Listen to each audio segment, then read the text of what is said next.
Bulletin में एक बार फिर खुशामदीद। और इस वक्त तहरीक इंसाफ के चेयरमैन इमरान खान इस्लामाबाद में मीडिया से गुफ्तगू कर रहे हैं। आइए आपको बराह रास्त लिए चलते हैं। पूरा कर लिया आपके सामने 20वीं तरमीम में। अब हम या तो इनको हुकूमत के ऊपर हल्ला बोल दें, हम तो एक प्रोटेस्ट करते हैं, हम पब्लिक में जाते हैं, आगे हम क्या लाएमल इख्तियार करते हैं वो इंशाल्लाह आप इंतज़ार करें। लेकिन ये एक हमारे अंदर पार्टी के अंदर डिबेट में ये है कि देखें अगर हमने सिविल नाफरमानी की या पब्लिक में इस वक्त निकल गए और ये गवर्नमेंट गिर गई तो कहेंगे जी हमें पूरा नहीं करने दिया, वह जमहूरियत के खिलाफ है, ये जमहूरियत में नहीं मानते।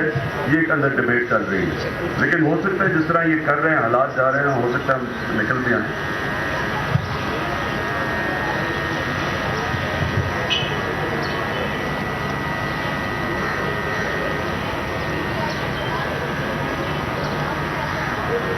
चौधरी निसार को कल अगर एबटाबाद में होते तो उनको काफ़ी धचका लगता है।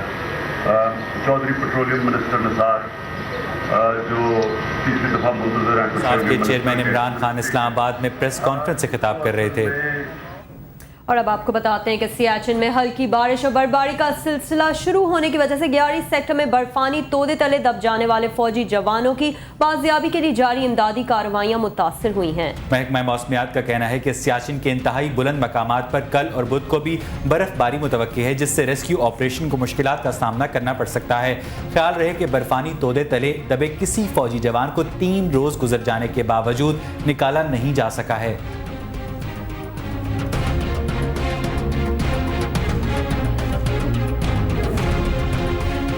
सियाचिन ग्लेशियर के 11 सेक्टर में बर्फानी तोदा गिरने के बाद की नई सैटेलाइट तस्वीर जारी कर दी गई हैं। ISPR की तरफ से जारी तस्वीर सुपार्को ने सैटेलाइट की मदद से बनाई हैं, जिनमें वाज़ेह तौर पर 2 हिट्स दिखाई दे रही हैं, जबकि बटालियन हेडक्वार्टर मुकम्मल तौर पर बर्फानी तोदे की जद में है, जिसके गिरने से 139 अफसरान और जवान बर्फ में दबे हुए हैं। तो 1 मरतबा किलोमीटर के रुकबे पर फैला हुआ है और इसकी ऊंचाई तकरीबन 80 फुट है, जिसकी वजह से इमदादी कार्रवाइयां खासी मुश्किल हैं।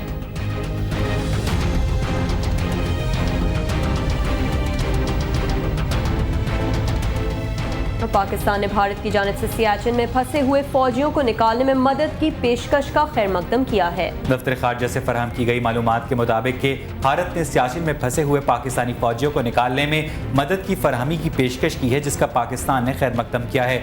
याद रहे कि पाकिस्तान के इस दूर उफ्तादा इलाके में बर्फ तले दबे हुए फौजियों को निकालने में मदद के लिए 8 अमरीकी माहिरीन की टीम पहले ही पाकिस्तान पहुंच चुकी है और पाकिस्तान कह चुका है कि वो इस हवाले से दोस्त ममालिक के किरदार का खैर मकदम करेगा। और अब बात करते हैं कराची की, जहां स्ट्रीट क्राइम का जिन शहरियों के 88 करोड़ रुपए निकल गया है। बिल्कुल, ECLC के मुताबिक 3 माह में 5073 मोटरसाइकिलें गायब हो गई हैं, जिनसे 815 बरामद हुई हैं। 1324 गाड़ियां चोरी या छीनी गई हैं और महज 618 बरामद हो सकी। शहर 5750 से महरूम हो गए और 3.5 करोड़ के मोबाइल फोन्स कर मंजिल की कब्जे में पहुंच गए। मार्केट ज़राए का कहना है कि एक मोटरसाइकिल की औसत कीमत 35,000 रुपये है और छीनी और चोरी की गई मोटरसाइकिलों की मालियत 17 करोड़ 71 लाख है। ECLC ने 3 माह में 381 मुल्ज़िमान गिरफ्तार किए।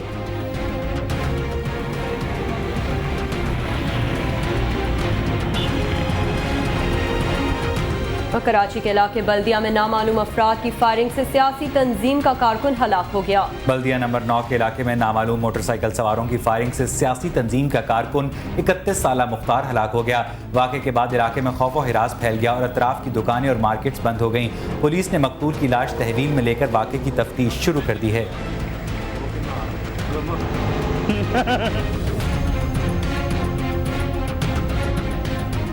सुप्रीम कोर्ट ने जाली अद्वियात स्कैंडल केस में अदालती हुक्म के खिलाफ दवा साज इदारे के 9 अफराद की गिरफ्तारियों पर एडिशनल IG पुलिस असलम तरीन को तौहीन अदालत का नोटिस जारी कर दिया है। पंजाब इंस्टीट्यूट ऑफ कार्डियोलॉजी के जाली अद्वियात स्कैंडल केस की समाअत सुप्रीम कोर्ट के जस्टिस तसद्दुक हुसैन जिलानी और जस्टिस साकिब निसार पर मुश्तमिल बेंच ने की।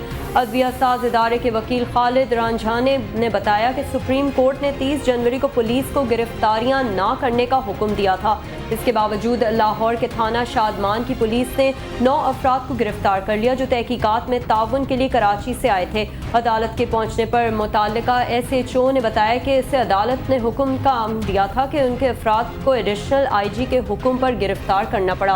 अदालत ने तमाम गिरफ्तार अफराद को कल लाहौर में मैजिस्ट्रेट के सामने पेश करने का हुक्म, जबकि एडिशनल IG को तौहीन अदालत का नोटिस जारी कर दिया है।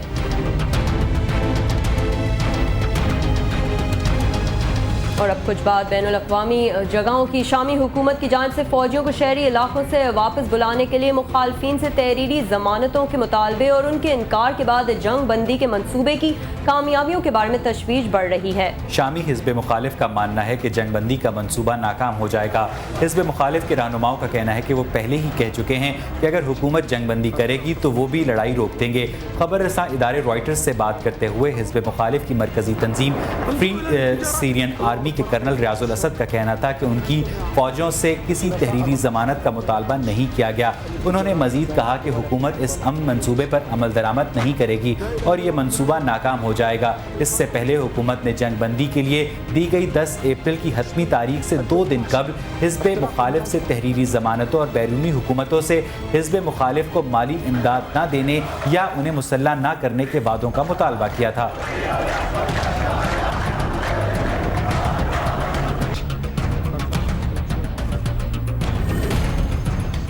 भारतीय अदाकारा करिश्मा कपूर ने इख्तलाफात से तंग आकर अपने शौहर संजय कपूर से तलाक हासिल करने का फैसला कर लिया है। मज़ीद जानते हैं इस रिपोर्ट में।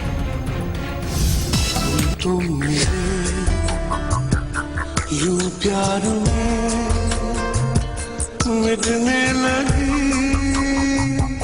तन्हाइयां, हम तुम भारतीय अदाकारा करिश्मा कपूर ने इख्तलाफात से तंग आकर अपने शौहर संजय कपूर से तलाक हासिल करने का फैसला कर लिया है। माजी के मारूफ अदाकार रणधीर कपूर और अदाकारा बबीता की बेटी और करीना कपूर की बड़ी बहन करिश्मा कपूर अपने शौहर संजय कपूर के बाद निजी मामलात से तंग थी। उन्होंने कई बार अपने शौहर को उनकी सरगर्मियों से मना किया, ताहम दोनों के बाहमी इख्तलाफात दूर न हो सके। करिश्मा के वालिदैन ने भी बेटी का घर बचाने की कोशिश की, ताहम उन्हें भी कामयाबी न मिल सकी, जिस पर तंग आकर करिश्मा ने अदालत का दरवाजा खटखटाने का फैसला कर लिया और इन दिनों वो अपने वकील से तलाक के बारे में सलाह मशवरा कर रही हैं।